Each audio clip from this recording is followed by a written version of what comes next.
en medio de la serena fachada de Clarence House, empezó a temblar no por amenazas externas, sino dentro del propio matrimonio del rey. Un viejo anillo, olvidado durante mucho tiempo, resurgió como un fantasma, encendiendo una confrontación que Camilla nunca se había atrevido a imaginar. Era reina por título, pero nunca la única guardiana del corazón de Carlos. Y ahora su impulso ya no nacía de los celos o el dolor, sino de una fría estrategia, el borrado del pasado que atormentaba su reinado. Pero esta vez no esperaba que Charles hablara, y cuando la verdad rompió por fin su silencio, lo hizo con una fuerza que ni la corona ni el matrimonio pudieron contener. Ante los ojos del mundo el amor y el deber ya no estaban alineados, y uno de ellos tendría que abandonar el palacio silenciosa e irrevocablemente. Aquella tarde de miércoles de agosto, el cielo de Londres estaba cubierto de nubes. Sin embargo, la verdadera tormenta se agitaba en el interior de Camilla sin lluvia ni truenos, pero capaz de golpear con un solo destello a punto de abrasar su orgullo de tanto tiempo. Aquel día no tenía intención de entrar en el estudio privado de Charles. La habitación era su sancta sanctorum, su lugar de orden y memoria. Pero cuando un criado entregó allí por error un archivo de la biblioteca, la propia Camilla fue a recuperarlo. Nadie podría haber previsto cómo ese error trivial desentrañaría el tranquilo equilibrio de la monarquía. El estudio estaba en silencio casi frío, aunque la ventana estaba entreabierta, y dejaba entrar una tenue luz gris. Cada detalle mostraba la mano de Charles, los libros alineados por épocas y temas, las fotografías dispuestas en estricta simetría, cada objeto precisamente en el lugar que le correspondía. Y sin embargo, quizá por primera vez en décadas, algo estaba fuera de lugar. Un cajón. Un pequeño cajón archivador en un rincón con la cerradura desabrochada y ligeramente abierto. Charles nunca pasaba por alto esas cosas. Él no, nunca. Un temor lento e imprevisto se enroscó en su interior cuando dio un paso adelante. Casi contra su voluntad, Camilla cogió el tirador con la mano firme, pero la respiración agitada como si se preparara para desprecintar algo que llevaba mucho tiempo enterrado. El cajón se abrió con un ruido sordo, revelando un único objeto, una caja pequeña, de terciopelo rojo intenso, sencilla sin adornos, pero reconocible al instante. Conocía el tipo. Era del tipo reservado a los tesoros de peso íntimo. Piezas regaladas, no por su riqueza sino por su significado, un compromiso, un voto, un recuerdo demasiado personal para compartirlo. Sus dedos se cerraron, levantó la tapa, y dentro, anidado contra el terciopelo gris, había un anillo. En ese momento, el tiempo pareció detenerse. Dos anillos yacían uno junto al otro, uno más grande y el otro más pequeño, pero con el mismo diseño oro blanco, con delicados zafiros grabados en el interior, con una familiar escritura rizada en francés, toujours et jamais, para siempre, jamás. A Camila se le encogió el corazón. No necesitaba explicación. Ella sabía exactamente lo que eran. Los anillos emparejados de Carlos y Diana. Le temblaban las manos no de miedo, sino de una mezcla de rabia y humillación. Era la reina, al menos, sobre el papel, la que estaba al lado del rey, en cada ceremonia la cara del presente de la monarquía. Sin embargo, en su cajón privado, reliquia de su amor por una mujer desaparecida, hacía tiempo, persistía una mujer a la que Camilla se había pasado media vida intentando eclipsar a los ojos del público. Cerró la caja de golpe y salió furiosa de la habitación, aferrándola con fuerza. No gritó, no lloró, pero sus ojos ardían con una furia que podría haber abrasado los pasillos de mármol forrados de alfombras rojas. Esa noche no durmió. A la mañana siguiente el enfrentamiento comenzó frío, pero más feroz que cualquier arrebato que ella hubiera mostrado jamás. Nada de rouge. Charles estaba desayunando su habitual mermelada de naranja casera y una taza de Earl Grey, inclinada hacia su izquierda como hacía todas las mañanas desde hacía más de 20 años. Levantó la vista cuando entró Camilla con la cara desmaquillada y el pelo suelto, pero lo que más le llamó la atención fue su mirada, el mismo odio hueco y reprimido que había visto la noche en que murió Diana. —¿Lo has guardado? —preguntó con voz ronca, como si no la hubieran dejado descansar tras una noche en vela. Puso la caja de terciopelo sobre la mesa sin abrir, sin necesidad de abrirla. Charles miró la caja y luego a ella. Lo comprendió, pero en lugar de miedo o excusas dejó suavemente su taza de té en el interior. Camilla. Es solo un objeto. Solo un objeto. Se le quebró la voz. Llamas objeto a un símbolo de tu amor por Diana. Eso no es lo que es, dijo Carlos con calma, con los ojos teñidos de tristeza. Es un trozo de memoria. Era la madre de mis 2 hijos. No la guardo por amor, sino por mi deber con el pasado. Una parte de la historia que no puedo ni debo borrar. La historia. Camilla soltó una carcajada amarga. Y yo soy el presente. No. El presente que paseas presentado al público mientras en tu corazón atesoras una reliquia de la mujer que la prensa siempre amará más que a mí. Charles no respondió. Bajó la cabeza y un silencio se extendió por la mesa del comedor. La habitación, todo el palacio. Un silencio cargado de pasado y de impotencia. Camilla le miró fijamente, como si le hubieran apuñalado por la espalda. Durante años había soportado el escrutinio público, aceptado su papel de perseguidora de quien cargaba con la culpa. Sin embargo, había creído que después de todo Carlos y ella se pertenecían, que habían desterrado la sombra de Diana de los pasillos reales. Pero ahora, al ver esos anillos, al oírle llamarlos solo un objeto, supo que el pasado no estaba muerto. Simplemente dormía. Y ella, Camilla, nunca había ganado de verdad. «C'est n'est une feinte n'est rien, c'est un objet». Después del desayuno, cuando los criados se retiraron y la puerta se cerró tras ellos dejando a los 2 solos en aquel espacio aparentemente tranquilo, Camilla se levantó bruscamente, dando vueltas detrás de la silla de Charles, y golpeó la caja de terciopelo contra la mesa. «No te lo vas a quedar», dijo con la voz ronca por la rabia reprimida. «No permitiré que te lo quedes». Charles la miró, sus ojos parpadearon con confusión por primera vez en la conversación. Él no dijo nada y se limitó a coger la caja, pero Camilla fue más rápida. Se la arrebató apretándola contra su pecho como un niño que protege un juguete preciado de las garras de un adulto. «¿Qué vas a hacer? ¿Esconderlo otra vez? ¿Ocultármelo como hiciste hace tantos años?» Camilla se calmó, dijo Charles en voz baja, pero su tono se había endurecido. «No estoy ocultando nada. Pero esto no es algo por lo que pelear así». Pelear no, siseó Camila, cada palabra afilada. «¿Qué es luchar, sino que tú te aferras a una muestra de amor por una mujer muerta, mientras que yo, el que está a tu lado todos los días, ni siquiera sabía que existía?» Antes de que pudiera continuar, Charles se levantó bruscamente, dando zancadas hacia ella y tendiéndole la mano. «Dámelo, Camilla, lo guardaré». No se hizo a un lado escondiendo la caja a sus espaldas. «Si quieres quedártela, al menos admite en mi cara que nunca has dejado ir de verdad a Diana. Estás exagerando». Charles apretó los dientes, y por un raro instante, una frustración masculina se grabó en sus envejecidas facciones. «Dámelo». Ahora estaban frente a frente, lo bastante cerca como para sentir la respiración del otro, con la tensión flotando en el aire como un cable de acero a punto de romperse. Entonces, con un movimiento brusco, Carlos le arrancó la caja de las manos, no con violencia, pero lo suficiente para hacerla retroceder a trompicones. Camilla no dijo nada. Su rostro palideció, sus ojos llameantes, sus manos apretadas pero vacías. Charles sostuvo la caja como si protegiera un trozo del pasado amenazado, luego se dio la vuelta y salió de la habitación. La puerta se cerró tras él con un pesado sonido final. Esa noche Charles no apareció por las zonas comunes. Cenó solo en su estudio occidental, una habitación utilizada para guardar sus manuscritos sobre arquitectura clásica. Allí abrió una pequeña caja fuerte oculta tras una estantería y colocó en silencio la caja de terciopelo rojo en su interior, entre viejos documentos y cartas sin enviar. La cerró, no para guardar un secreto, sino porque sabía que si Camila tuviera la oportunidad, no dejaría que ese objeto sobreviviera. Nunca había pensado que una reliquia de alguien desaparecido pudiera desatar semejante tormenta. Pero tal vez se equivocaba. Los recuerdos, especialmente los de alguien a quien el mundo idolatraba, nunca pueden ocultarse por mucho tiempo. 3 días después, Camilla organizó una reunión privada de Carlos con expertos en conservación de obras de arte en Sandringham.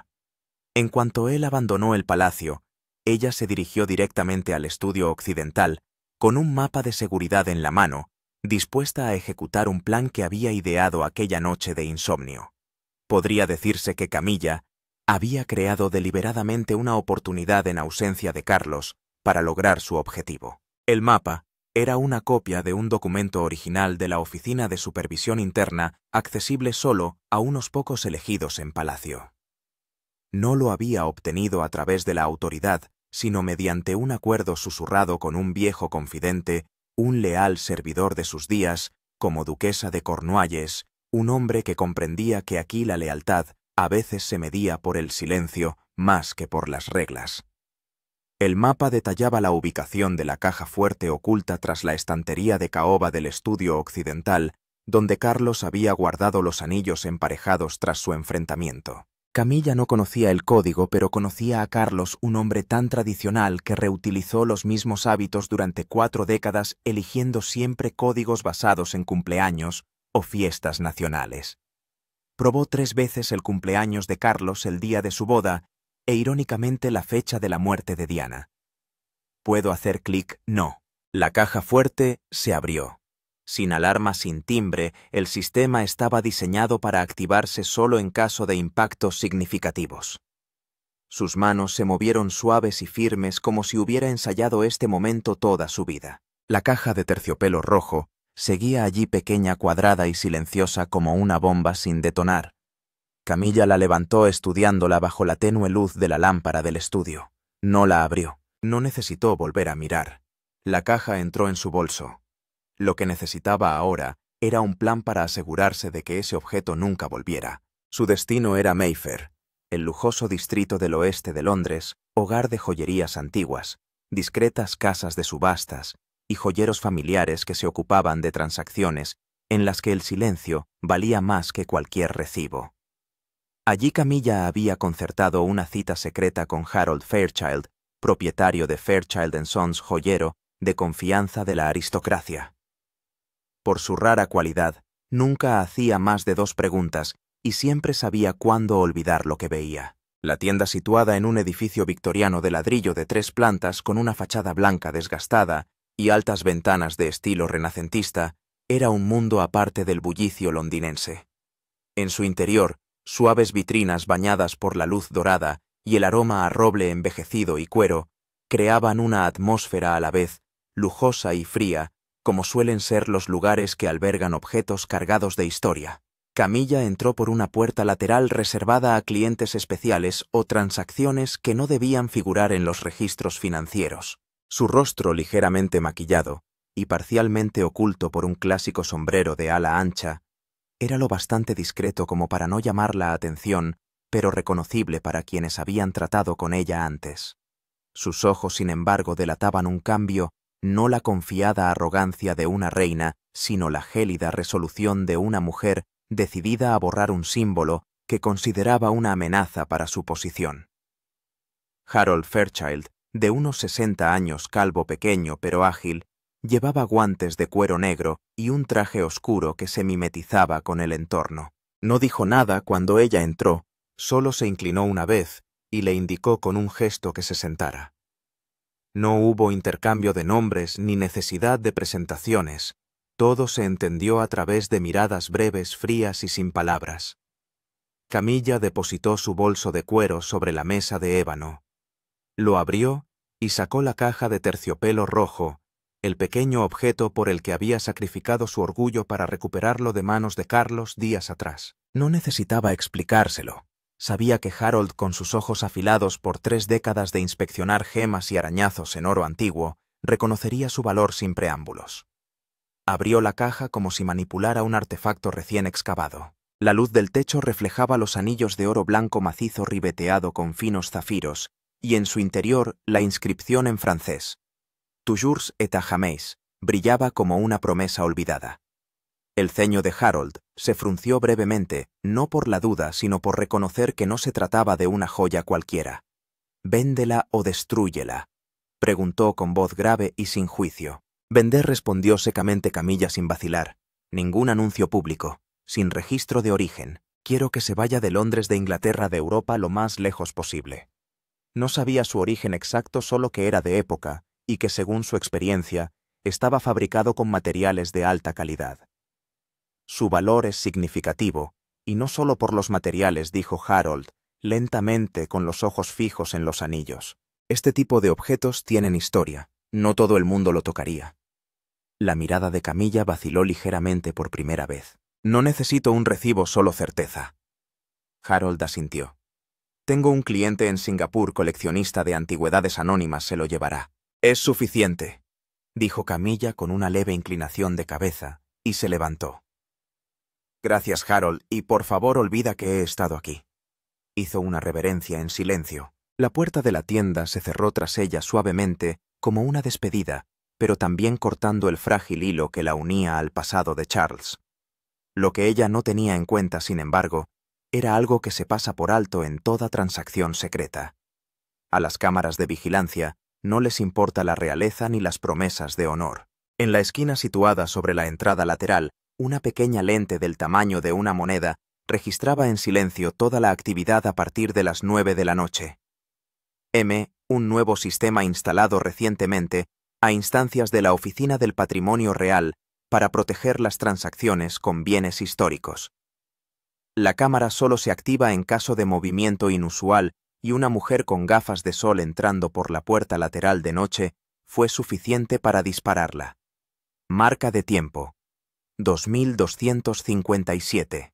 La puerta del pelo de su cara y la caja roja en su mano fueron captadas con claridad. Sin que ella lo supiera, una copia de la filmación estaba almacenada temporalmente en el disco duro del sistema interno real a la espera de ser revisada. Después de que Camilla se fuera esa noche, Harold Fairchild no se apresuró a procesar el objeto. Sabía que con joyas de origen poco claro pero de gran valor, el primer paso no era la tasación sino la espera. Esperar al comprador adecuado, a alguien discreto, apasionado y, lo más importante, desinteresado en preguntar por la procedencia. No esperó mucho. 3 días más tarde, un mensaje cifrado llegó a través de una plataforma de comercio privado, conocido solo por los coleccionistas de élite, la lectura Buscando anillo de zafiro. Par no necesita certificación, debe ser único. Pagaré el doble del valor de mercado por la entrega esta semana. Envío discreto. Dirección habitual. Firmado M. Iutu.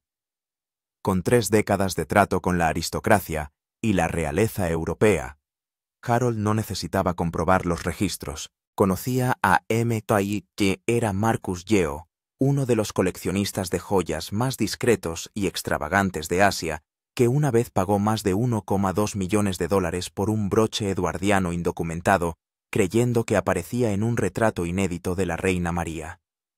Aquella tarde, Harold pulió los anillos, los envolvió en terciopelo forrado de seda, los metió en una caja de ébano y la selló con el emblema de cera de su tienda. No para autentificarlos, sino para asegurarse de que nadie pudiera decir que los había manipulado. La transacción se realizó a través de una cuenta de envío interna utilizada para operaciones destinadas a eludir las aduanas. La caja no llevaba el nombre del remitente, solo una nota manuscrita en negrita. Marcus Yeo 30 y 8 Duxton Hill, Singapur.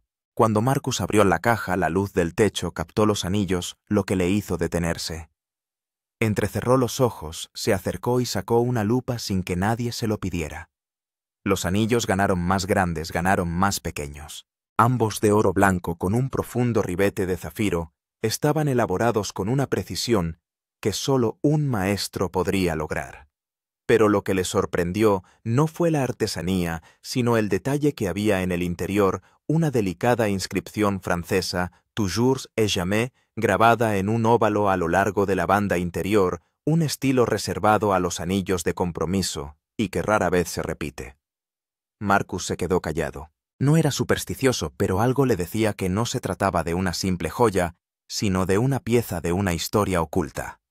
Aquella noche, después de cerrar su cámara acorazada, Marcus se sirvió un vaso de whisky añejo, abrió su portátil y accedió al archivo en línea de Regency Style, una revista de moda británica de época conocida por cubrir la joyería real en las décadas de 1980 y 2000.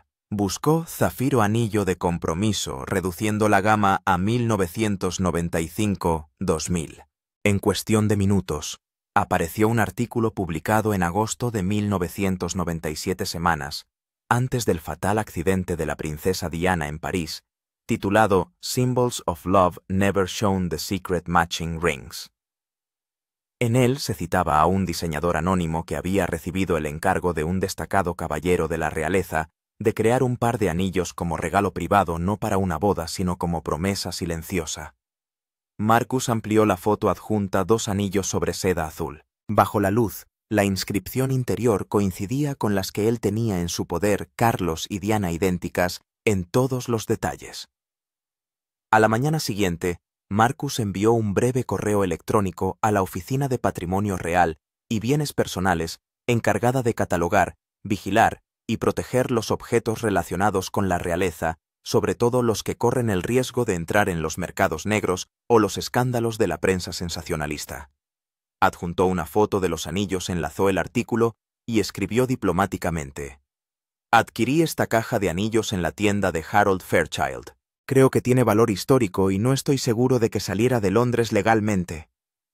En 36 horas recibió una respuesta: «Wunderliche Minorm». Carlos no leyó el correo electrónico directamente, pero cuando llegó a su escritorio, a través de su asesor de comunicación interna, se quedó helado no por la sorpresa, sino por la comprensión. El objeto que Camilla se había llevado en un arrebato de ira y que él había guardado bajo llave con un código vinculado a Diana como discreto homenaje, estaba ahora en manos de un coleccionista extranjero. No estaba preparado para confirmar sus sospechas, pero un instinto frío del tipo que se apodera de un hombre que ha amado a 2 mujeres y sabe que está a punto de perderlo. Todo le impulsó a ordenar a la Oficina de Seguridad Interna que revisara todas las extracciones de objetos sensibles de los últimos 30 días, incluidas las de joyeros, bajo la discreta supervisión de la familia real. 3 días después llegó un clip de la cámara de seguridad de Fairchild & Sons. El vídeo, de 3 minutos y 42 segundos de duración, mostraba a una mujer mayor, con abrigo negro de cachemira y sombrero de ala ancha, entrando por la puerta lateral del 2257. Evitó la cámara, pero un fotograma captó su rostro mientras respondía al portero. Aunque para Carlos la imagen no era tan nítida como la de las cámaras modernas, bastaba una sola mirada a sus ojos, su postura. Camilla fue ella quien se llevó los anillos. No una sirvienta, no una espía, sino la mujer que había compartido su lecho durante 2 décadas, que una vez le había suplicado perdón, que había llorado en sus brazos la noche en que se convirtió en reina. Ahora todo se desmoronó en un momento sin palabras. Carlos llamó a Camilla sosteniendo el iPad con el vídeo, y ante unos invitados indiferentes dijo: «Espero que lo hayas vendido por un buen precio». Camilla volvió el rostro ceniciento. Comprendió al instante que no hacía falta preguntar. No le quedaban palabras para defenderse.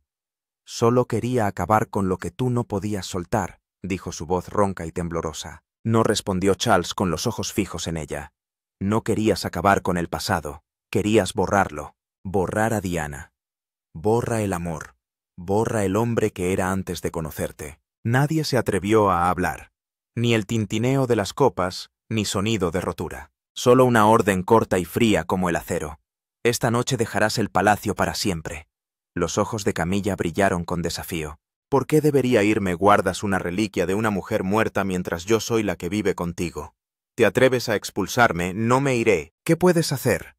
Charles no dijo nada más. Guardó silencio, dejando que se calmara su ira, buscando otra forma de resolver el asunto. Tras la exigencia de Carlos de que abandonara Clarence House, Camilla se trasladó discretamente a una pequeña residencia en Chelsea, antaño centro de su mecenazgo artístico, como duquesa de Cornualles. Ninguna prensa se hizo eco de ello. Ninguna declaración real oficial confirmó o desmintió su ausencia del lado del rey. Pero en palacio todos sabían que se trataba de una separación tácita, una pausa sin palabras. Sin embargo, en lugar de retirarse en silencio como una figura derrotada, Camilla reapareció en los medios de comunicación 3 semanas después, como patrocinadora oficial de la exposición de joyas Timeless Echoes en el South Bank Center de Londres. El comunicado de prensa anunciaba que expondría una colección de joyas inspiradas en el legado del amor y en símbolos olvidados. Los observadores se quedaron atónitos. Los medios de comunicación empezaron a especular. Y Carlos, al recibir el programa del evento de manos de su secretaria, se quedó helado cuando vio una entrada inconfundible. Un par de anillos de zafiro grabados. Toujours et à jamais de la Royal Heritage Collection, autorizados para donación. Camilla no se había limitado a vender los anillos. Los había recuperado por medios encubiertos y los había exhibido audazmente como un artefacto bajo su control, un desafío directo a Carlos y a todo el aparato real. El verdadero clímax comenzó esa noche cuando Carlos convocó una reunión interna con la Oficina de Patrimonio y los asesores legales reales. Sin ceremonia, sin protocolo. Apareció con un traje gris oscuro, ojos profundos y fríos. Lanzó una exigencia sin precedentes. Llevaremos a cabo una investigación interna pública. Se llama Camilla, pero hay que confirmar que esos anillos no han sido autorizados para donación por nadie, que no sea Clarence House. La Oficina de Patrimonio redactó rápidamente un comunicado dirigido a los organizadores de la exposición, en el que declaraba que cualquier objeto de origen simbólico vinculado a la difunta princesa Diana Spencer debía registrarse en el archivo oficial de Clarence House. No hay constancia de la donación de los anillos de zafiro mencionados. Su exhibición quedará suspendida a la espera de una investigación transparente. Al difundirse el comunicado, los periodistas intuyeron problemas. No se mencionó el nombre de Camilla Ori, pero todo el mundo sabía que solo una persona tenía autoridad para donar objetos reales y solo una había abandonado el palacio en silencio 3 semanas antes. Sin embargo, Camilla no se echó atrás. 3 días antes de la inauguración de la exposición, dio una rueda de prensa ante medios internacionales como el Times Le Monde, el New York Times y la NHK japonesa. Vestida con un traje marfil, la muñeca adornada con una pulsera de zafiros a juego, con los anillos. Un detalle que nadie pasó por alto, habló con una sonrisa comedida. No tengo intención de reivindicar ningún símbolo, pero creo que los objetos que llevan historias de amor y reconciliación merecen ser vistos para que la gente entienda que la historia real no es solo de división, sino también de curación. La declaración aparentemente humana fue para los periodistas políticos una bofetada en la cara a Clarence House, una sutil afirmación de que Camilla estaba reescribiendo la historia, insertándose en el legado real y usurpando el papel simbólico que una vez tuvo Diana. Charles, al ver el video de la rueda de prensa, permaneció largo rato en silencio. No montó en cólera, pero esa noche envió una carta manuscrita a su abogado privado exigiendo un rastreo de todas las transacciones relacionadas con los anillos, incluidos los registros de Fairchild & Sons, nombres del remitente y del destinatario, y fechas exactas de entrega. Suturn Mawun and Mainanam. 2 días después llegaron los discos. Lo que Carlos no podía prever era que el destinatario inicial no eran ni Camilla ni Marcus Yeo, sino una compañía naviera internacional, Valor Global, con sede en Hong Kong, utilizada anteriormente por Camilla para trasladar obras de arte fuera de Europa para evitar impuestos cuando era duquesa de Cornualles. Cruzando referencias con los registros de vuelos privados del aeropuerto de Farnborough durante el mes pasado, se supo la verdad. Camilla había arreglado para los anillos para ser transportados de vuelta de Singapur a Londres, a través de un intermediario. Después de enterarse de Marcus Yeo, los vio como un artefacto no identificado y planeó una subasta privada. En otras palabras, había vuelto a comprar los anillos a través de un intermediario anónimo para luego declarar a los organizadores de la exposición que habían sido donados por un benefactor anónimo el año pasado. Una mentira respaldada por una firma real. El día de la inauguración de la exposición, entre cientos de invitados y entusiastas del arte, los anillos estaban en una vitrina en el centro, el brillo del zafiro bañaba la sala de un azul intenso. Pero fuera llegó el abogado de Clarence House con una orden de la Oficina del Patrimonio Real para detener la exposición. La escena, entre flashes de cámaras, reporteros internacionales y cientos de espectadores conmocionados, fue poco menos que un asedio simbólico. La primera vez en la historia que un artefacto del pasado era incautado públicamente por una disputa interna de propiedad real. Camilla, que observaba desde el fondo de la sala, permaneció inmóvil, sin sonreír, sin decir nada, sin reaccionar. Su ayudante contó más tarde que se apretó las uñas contra las palmas de las manos durante 10 minutos, dejando marcas rojas como la sangre. El 17 de octubre, 3 días después de que la exposición Timeless Echoes se viera interrumpida por la intervención de la Oficina de Patrimonio Clarence House, cursó una invitación urgente a más de 40 medios de comunicación internacionales desde la BBC y Reuters hasta Le Figaro y la NHK para que acudieran a las 10 a.m. de la mañana en el salón principal del palacio. No se dio ninguna razón ni se facilitó ningún borrador, pero la prensa comprendió que no se trataba de algo rutinario. Fue una declaración directa del propio Carlos. Por primera vez en más de una década, un monarca británico celebró una rueda de prensa no programada, no para honrar o premiar, sino para abordar una grave violación interna y más profundamente para enfrentarse a un pasado insultado públicamente. Cuando Carlos entró, no hubo banda real ni presentación del capellán. Solo el clic de las cámaras, el rasguño de los bolígrafos y el silencio de más de 100 personas frente a él. Vestido con un traje azul oscuro y corbata plateada, su rostro no mostraba enfado, pero sus ojos mantenían una resuelta intensidad. No necesitaba notas ni teleprompter. Erguido miró a la primera fila y habló en un clásico tono británico, cada palabra forjada en la decepción y la dignidad. Hoy me presento ante ustedes no como rey, sino como padre, esposo y heredero de un legado ligado a la confianza del público. Confirmo que un objeto de valor simbólico, un par de anillos que pertenecieron en su día a la princesa Diana, fue retirado de la custodia real sin transparencia. Y confirmo que la persona responsable era alguien en quien una vez confié plenamente. No hago acusaciones. No invoco el honor para justificar o condenar. Solo digo que la familia real no tiene derecho a reescribir la historia ni a reclamar la propiedad de los recuerdos de nadie vivo o muerto.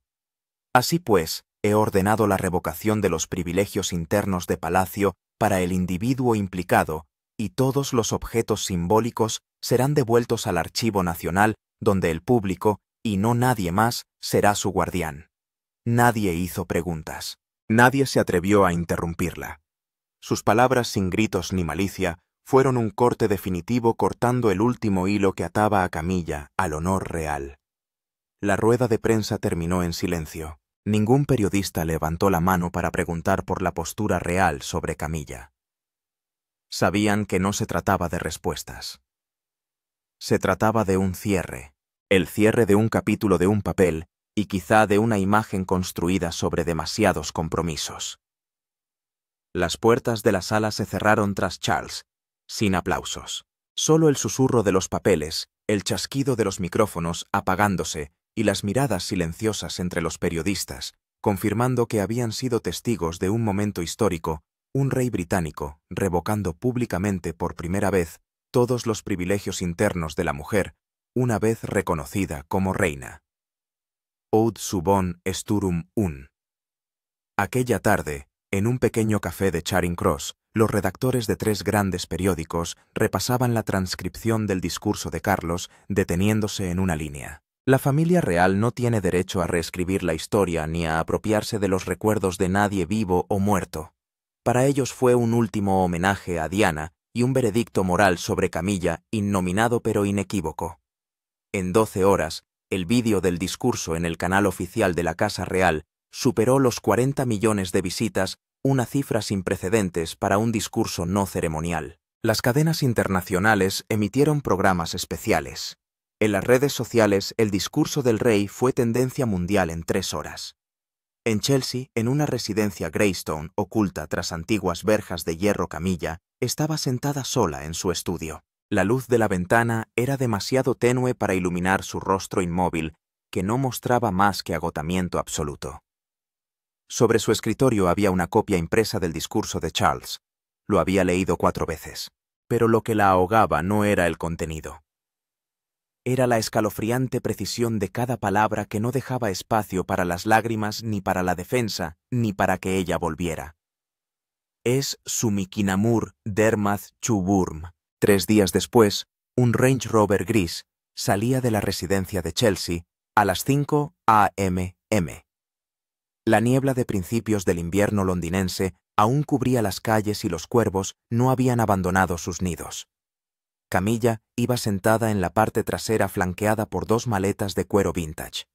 Sin escolta, sin séquito. Solo un leal ayudante que no la había abandonado tras el escándalo condujo directamente a una pequeña finca en Sussex que ella utilizaba antaño para retiros de fin de semana. Las puertas de la residencia se abrieron en silencio. El portero se inclinó al pasar el coche, pero nadie la vio salir. Nadie la saludó. Nadie se asomó a un balcón para verla marchar como había hecho una vez por Carlos en sus giras oficiales. Ella no preguntó nada, no miró atrás. Sabía que esta vez no había nadie detrás de ella para llamarla, pero en una curva cerca del Tower Bridge, cuando el coche se detuvo en un semáforo en rojo, un grupo de reporteros extranjeros reconoció la matrícula filtrada a través de un mensaje anónimo en un foro político. Se precipitaron hacia adelante con las cámaras en alto. Un objetivo se apoyó en la ventanilla trasera y captó su cabello plateado recogido, los ojos semicerrados, las manos apoyadas en las rodillas como una estatua tallada en el arrepentimiento. Esa imagen apareció en las portadas de las principales revistas la semana siguiente, sin titulares sensacionalistas. Solo una línea. Yo, la última mujer en abandonar el palacio. No había nadie, maldita sea. En su finca de Sussex, Camilla vivió tranquilamente durante semanas. La prensa no podía llegar a ella. Solo sabían que sus compromisos reales habían sido cancelados. Su perfil oficial borrado de los registros tras la revocación de privilegios y su financiación de palacio retirada por decreto interno. Lo que los medios no vieron fue que Camilla escribía en un diario cada noche, un hábito que nunca tuvo en palacio. En páginas de marfil con la tinta púrpura que una vez utilizó para las cartas de amor secretas a Charles, ahora escribía palabras que nunca serían enviadas. No me arrepiento de haberle amado, pero me equivoqué al pensar que podría sustituir lo que él no se atrevió a conservar. Diana nunca me persiguió como dicen, fue mi miedo a su sombra lo que me mató. No robé los anillos por su valor material. Los robé porque quería que Charles me dejara ir una vez, pero no sabía que en su silencio ya me había dejado ir. Madre de Reiria. Ese otoño, por primera vez desde 1997, Clarence House inauguró una exposición pública de objetos personales de la princesa Diana que no se titulaba Memoria y Dolor, sino que solo somos guardianes no dueños del pasado. El anillo de zafiro estaba en una vitrina central con una nota debajo. Un regalo privado perdido encontrado. Ahora forma parte de la memoria compartida